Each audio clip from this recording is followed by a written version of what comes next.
Three primary life forces exist on this planet.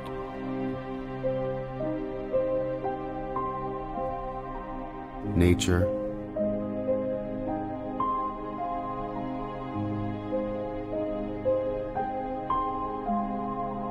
animals,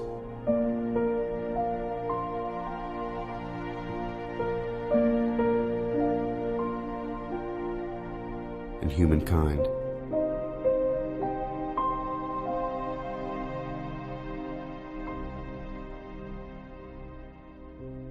We are the Earthlings.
Make the connection. Earthlings.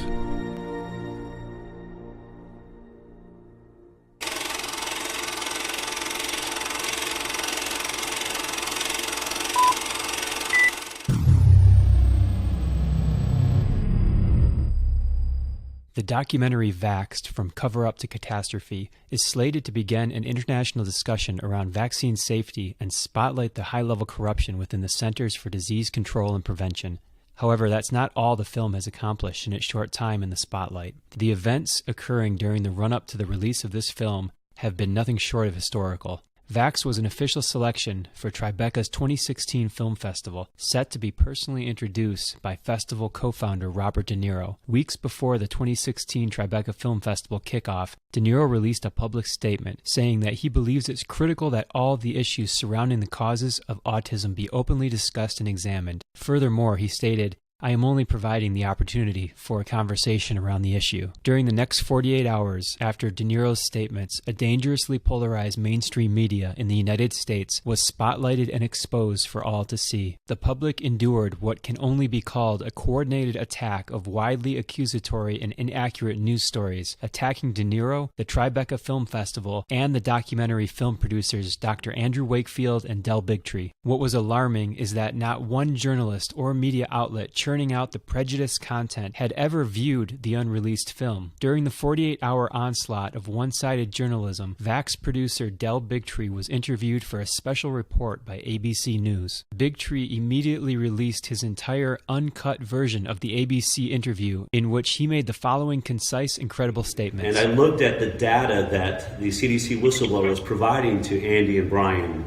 and it is the most compelling evidence of fraud I've ever seen in my life. And I realized in that moment that I was looking at probably the biggest story of my lifetime. Big Tree's 10-minute interview was then sliced and diced by ABC News into one short, misleading soundbite used by the network to frame a one-sided hit piece attacking the film, which not one of the reporters had access to at the time. This film is just the truth as we have found it. But the message from the medical community... The contrasts were frightening and once again showed a dangerously controlled and tightly regulated media with an agenda. Moments before the slanted ABC News piece aired, De Niro released a second statement withdrawing the film from Tribeca. The alternative media went to work and immediately pieced together the bigger picture involving the Sloan Foundation and pharmaceutical company ties. With De Niro's statements officially withdrawing the documentary from Tribeca, the threat to the First Amendment, artistic expression, and creative freedom of expression within the film industry was now very real. In an attempt to refocus the public narrative on the safety of vaccines, the mainstream media called on longtime ally and former NBC CEO Robert Wright. After stepping down from NBC, Wright co-founded Autism Speaks after his grandson was diagnosed with autism. The mainstream media, desperate to add legitimacy to its anti-vaccine statements, dispel any link vaccines have to autism, and discredit Andrew Wakefield, the creator of the documentary, didn't turn out as planned.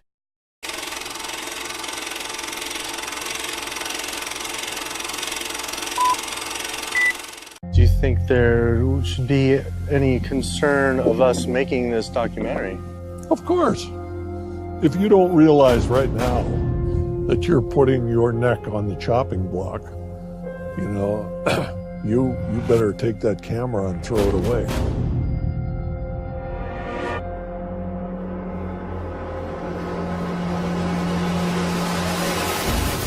It's an environmental disaster that's being ignored by the very people who should be championing.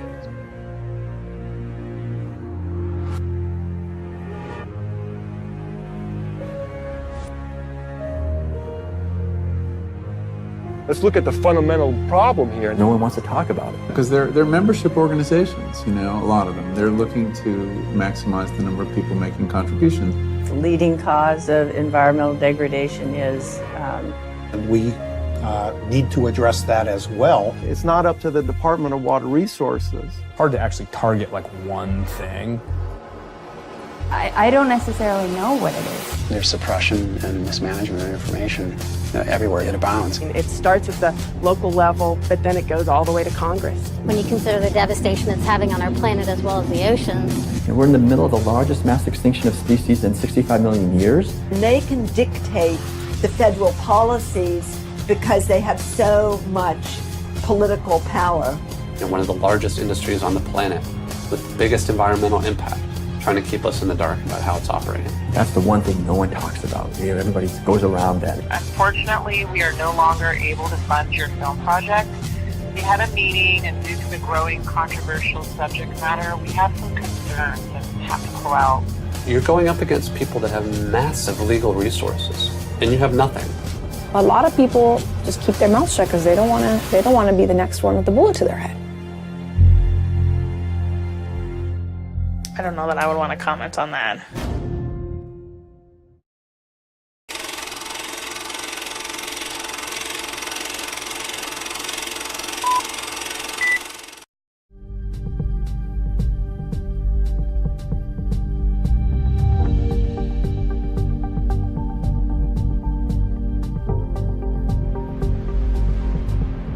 Our planet faces a lot of problems, but in some parts of the world, people live in a time of overconsumption, abundance of food, and an eagerness to be fit and healthy. The supermarket is overflowing with options, but despite that, we are poorly advised in nutrition and easily vulnerable to misinformation. Unreliable slogans, inaccurate health promises, and colorful, tempting packages are cluttering our relationship with food and risking our well-being. We are bombarded by conflicting information about food, diets, and supplements. So how can we know what's best for us? Which foods improve health and which ones can potentially promote disease? I have struggled with these questions for a long time, and it has been a challenge to find a diet that would help me achieve my health goals. After trying several yo-yo diets over the years, I decided to change my lifestyle by simply incorporating lots of plant-based foods into my diet. So far, it has worked for me. I lost 50 pounds, got my blood pressure, blood sugar and cholesterol under control, and overall felt really good. But it was a work in progress, and I still had many questions and concerns about nutrition and living this plant-based lifestyle for the long run. Especially now, with a recent addition to our family, I felt that I really needed to find answers. So I decided to go on a journey to search for the truth and to uncover many of the myths surrounding food. For 3 years, I traveled across the country and interviewed the world's top authorities on the subject, as well as people that had experienced amazing life-changing benefits through healthy eating. All to explore the idea of what is the healthiest and most sustainable diet for ourselves, future generations, and our planet. So join me on this journey of shocking discoveries and buckle up, because what you're about to learn might forever change the way you look at the food on your plate.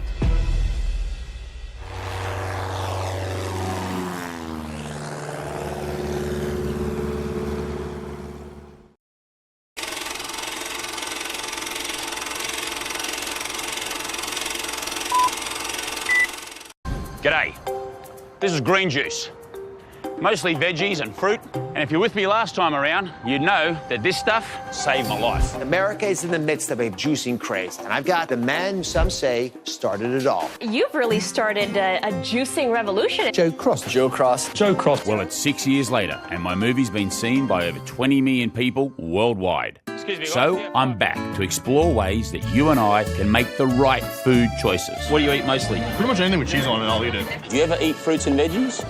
Can you say that again? What are vegetables? They disgusting and they nasty. Give me vegetables. They're the key to our longevity. It's a lot easier to change our food environment than to change our mind, which is why we just put that over there. Over there. I've been around the world and back again and met a lot of people making changes in their own lives. You have quite literally saved my life. Mind, spirit, body, this is a whole different puzzle. And then one day he just stopped walking. But I truly do think that he has been in less pain. Cheers to that. And along the way, ran into some old friends. Hey, Ken. How are you, Terry? Been a while, mate. Been a little bit.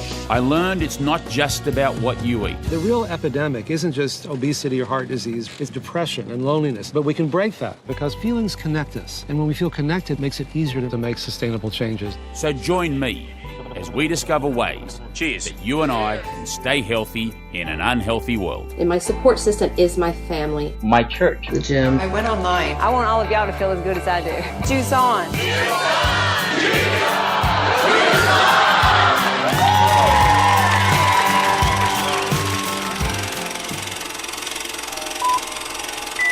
The way we eat has changed more in the last 50 years than in the previous 10,000. The modern supermarket has on average 47,000 products. The industry doesn't want you to know the truth about what you're eating, because if you knew, you might not want to eat it. We've never had food companies this powerful in our history. Everything we've done in modern agriculture is to grow it faster, fatter, bigger, cheaper. If you could grow a chicken in 49 days, why would you want one you got to grow in 3 months? When you go through the supermarket, there is an illusion of diversity. So much of our industrial food turns out to be rearrangements of corn.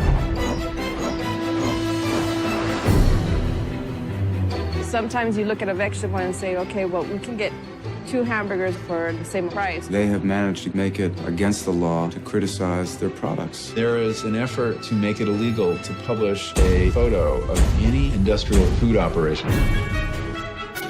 I find it incredible that the FDA wants to allow the sale of meat from cloned animals without any labeling. Peanut butter contaminated with salmonella. E. coli has been found in spinach, apple juice. Smells like money to me. The average consumer does not feel very powerful. It's the exact opposite. When we run an item past the supermarket scanner, we're voting for local or not, organic or not. Look at the tobacco industry. The battle against tobacco is a perfect model of how an industry's irresponsible behavior can be changed. Imagine what it would be if, as a national policy, the idea would be to have such nutritionally dense food that people actually felt better, had more energy, and weren't sick as much. You know, now see, that's a noble goal. People have got to start demanding good, wholesome food of us, and we'll deliver. I promise you.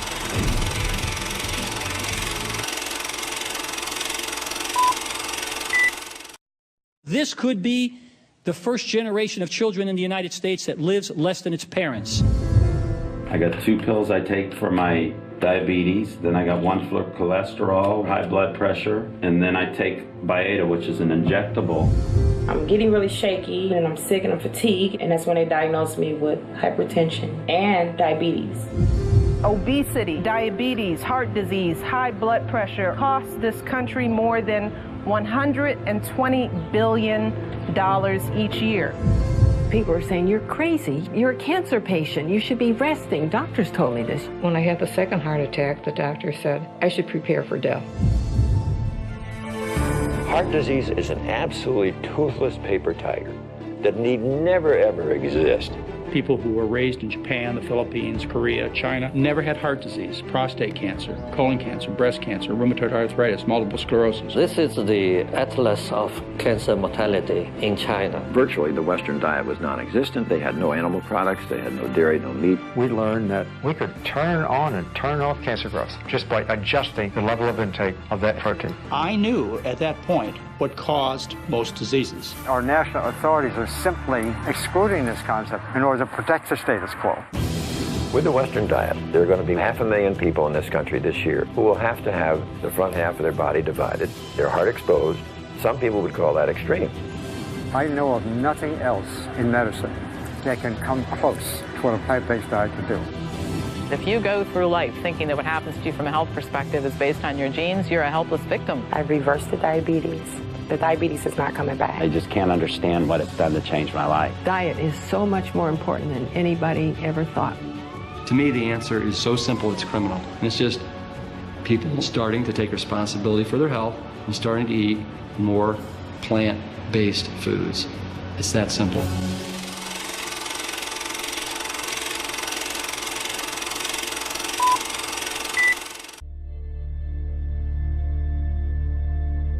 Genetic engineering is a process where scientists take genes from one species and force it into the DNA of other species. Every single independent study conducted on the impact of genetically modified food shows that it damages organs, it causes infertility, it causes immune system failure, it causes holes in the GI tract, it causes multiple organ system failure. The whole concept of genetically modified organisms is throwing a monkey wrench in the life on this planet. What if we could produce more yield on the same amount of land, squeeze more water from a single raindrop, conserve natural resources while caring for the environment? Monsanto is the company that told us that PCBs were safe. They told us that Agent Orange was safe. They told us that DDT was safe, and now they're in charge of telling us if their own genetically modified foods are safe. The reason why we have 170 million acres of genetically engineered corn and soybeans and cotton and canola oil and sugar beets in the United States is because it doesn't have to be labeled. The first genetically modified animal, a salmon, may soon be approved for human consumption. Both these fish are 18 months old, but the larger genetically engineered Aqua Advantage salmon grows twice as fast as the regular salmon. There has not been sufficient animal health testing, human health testing, or environmental impact testing of these new transgenic fish. Basically, they've taken agriculture and built an industrial model which doesn't fit nature. So instead of changing their agricultural model to accommodate what is natural, they're changing nature to accommodate the industrial model. If you have an organic corn crop that sits next to a genetically engineered corn field, and it happens to tassel at the same time, and it happens to be downwind, you're going to get your crop contaminated. The rest of the food supply is contaminated. Then the genie is out of the bottle, and it's maybe physically impossible to turn the situation around.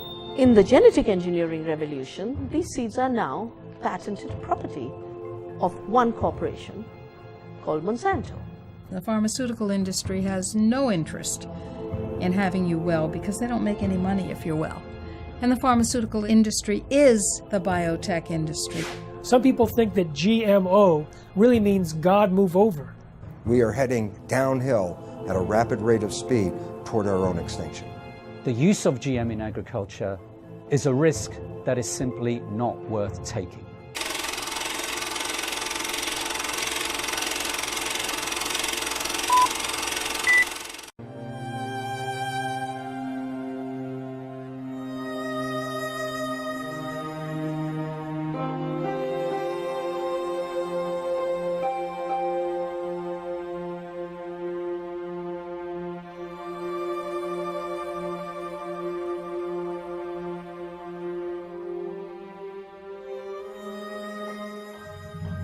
There are laws against healing cancer. The doctor is not allowed to try anything else. He must use only those treatments that have already proven to be failures. Imagine what we could do if this could be accepted. But there are laws against it. You're not allowed to heal. There's too much money to be made on drugs.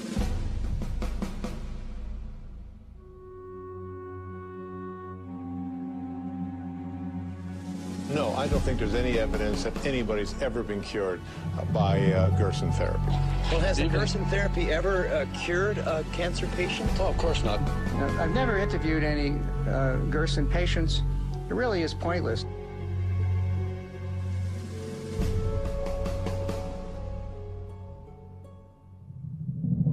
What cigarette do you smoke, Doctor? More doctors smoke Camels than any other cigarette. See how Camels agree with your throat. It is very important for the Orthodox people to keep patients from coming to alternative treatments because they work. People have been so brainwashed for so long. The reason that the food manufacturers are telling the public that it's safe is because they're making a huge profit off of it. You have Monsanto, DuPont, Bayer, Syngenta, and Dow. Those are the big 5 companies behind genetically engineered foods, and they all share one thing in common. They're not agricultural companies, they're chemical companies.